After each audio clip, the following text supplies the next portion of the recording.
Bienvenue dans ce cours de dessin en ligne de perspective. J'espère que vous allez tous bien et que le confinement se passe bien.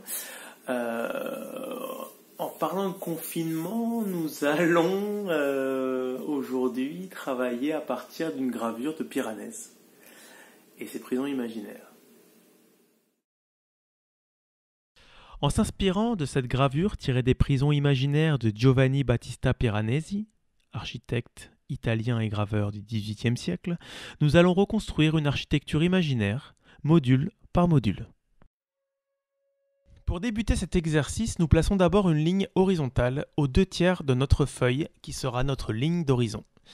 Nous plaçons ensuite un point A à l'extrémité gauche de la feuille et un point B à l'extrémité droite de la feuille. Le point A sera le point de fuite de toutes les arêtes parallèles au sol des faces orientées vers la gauche. Et le point B sera le point de fuite de toutes les arêtes parallèles au sol des faces orientées vers la droite. Pour construire notre espace, nous allons mettre en place toute une série de modules disposés les uns par rapport aux autres. Ils seront placés de sorte à ce que leurs faces puissent être construites avec des lignes verticales et des fuyantes allant soit vers le point A quand une face est orientée vers la gauche, soit vers le point B quand une face est orientée vers la droite. Ces modules seront des parallélépipèdes que nous adapterons selon nos besoins.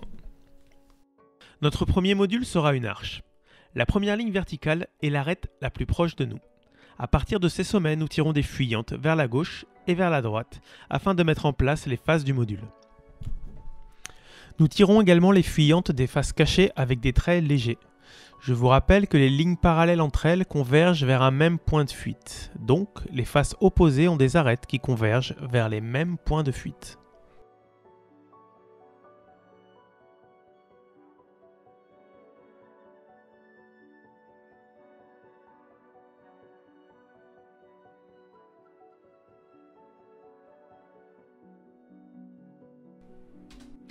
Pour pouvoir placer l'intérieur de l'arche, tirer les diagonales de la face droite peut nous être bien utile. Au croisement des diagonales, une ligne verticale nous donne une idée de l'axe qui coupe notre rectangle en deux, dans la perspective. Nous pouvons également tirer une fuyante correspondant à la hauteur de l'intérieur de notre arche. Elle coupera les diagonales en 2 points, où nous pourrons tirer des lignes verticales qui seront les montants intérieurs de l'arche de la face extérieure. Pour plus de détails sur la construction de la voûte de l'intérieur de l'arche, je vous invite à regarder la vidéo dédiée à ce sujet que je vous mets en lien dans les commentaires de la vidéo.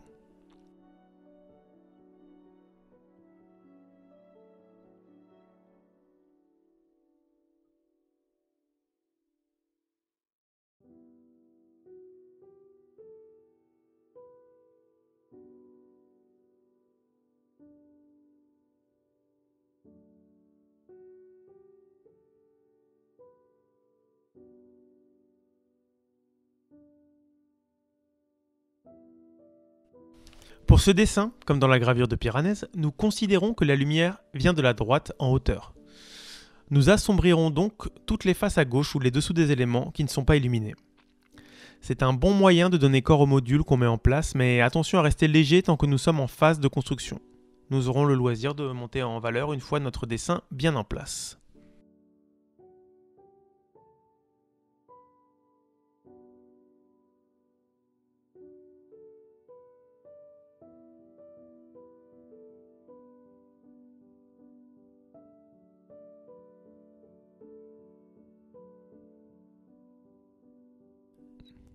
Par projection vers le point de fuite A, nous allons à présent construire le module qui sera parfaitement aligné à notre arche. Il faut donc simplement tirer les fuyantes issues du point de fuite A, utilisées pour construire le premier module. Nous tirons une ligne verticale d'une fuyante à une autre, qui sera l'arête la plus proche de nous, de notre nouveau module. Des sommets de cette ligne, nous tirons des fuyantes vers le point B pour construire la face tournée vers la droite. À la jonction des fuyantes, nous pouvons tirer une ligne verticale pour fermer cette face.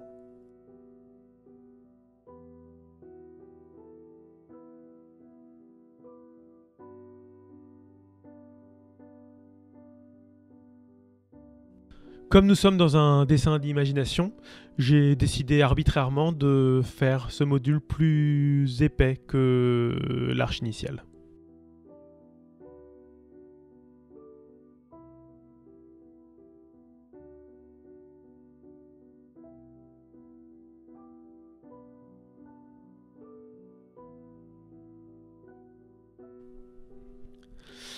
Pour construire les modules suivants, il sera important de prendre comme repère des éléments existants pour les positionner dans l'espace. Je décide, comme dans la gravure de Piranèse, de poser ces arches sur un module avec un pont. Je mets donc en place un parallélépipède dont les arêtes verticales sont dans la continuité des arêtes définissant les limites de l'espace composé par mes deux modules.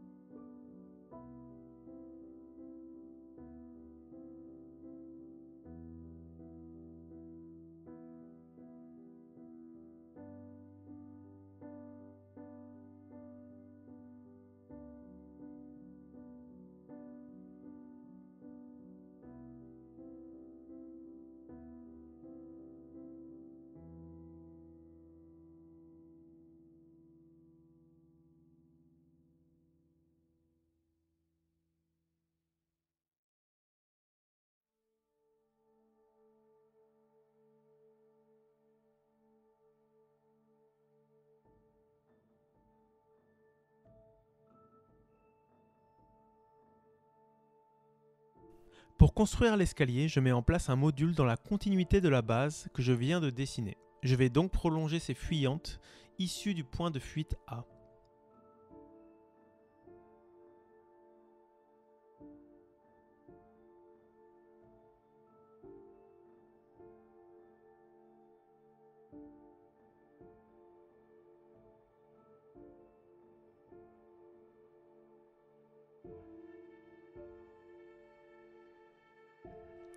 Pour mettre en place la pente de l'escalier, j'utilise les diagonales des deux faces opposées du parallélépipède afin de créer le plan de la pente de l'escalier.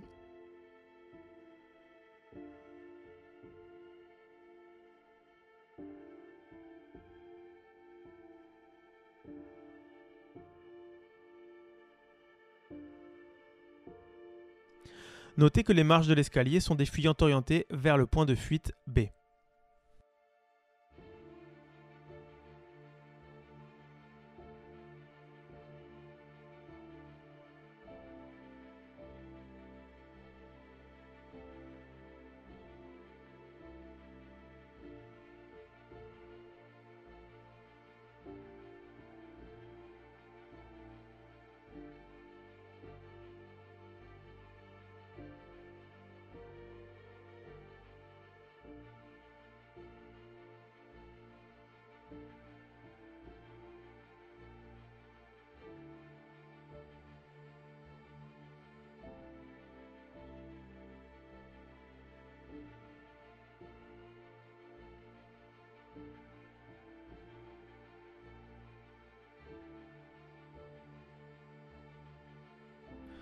Continuez maintenant à placer les éléments dans l'espace en prenant bien soin de prendre en référence un élément existant.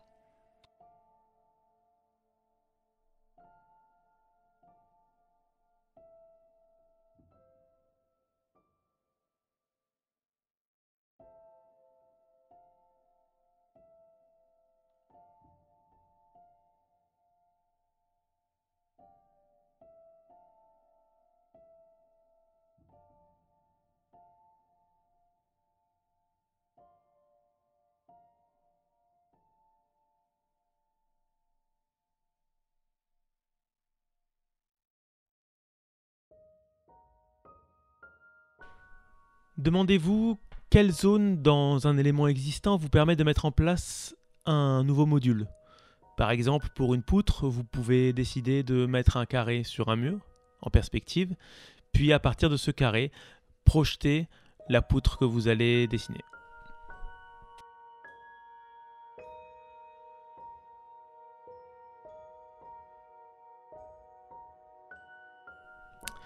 Une fois votre construction finie, vous pouvez venir travailler les détails architecturaux et venir monter en valeur.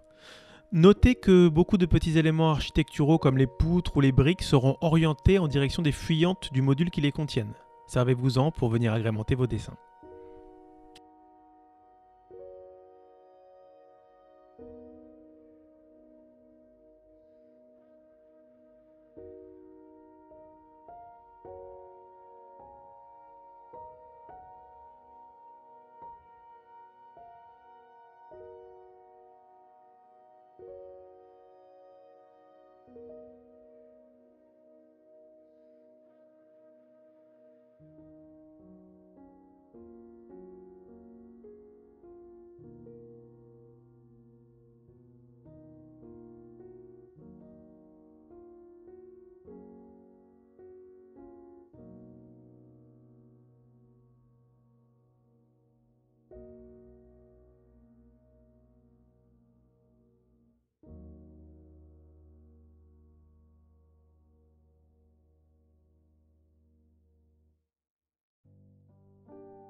C'est à vous maintenant de dessiner et on se retrouve la semaine prochaine pour une nouvelle vidéo. D'ici là, prenez bien soin de vous.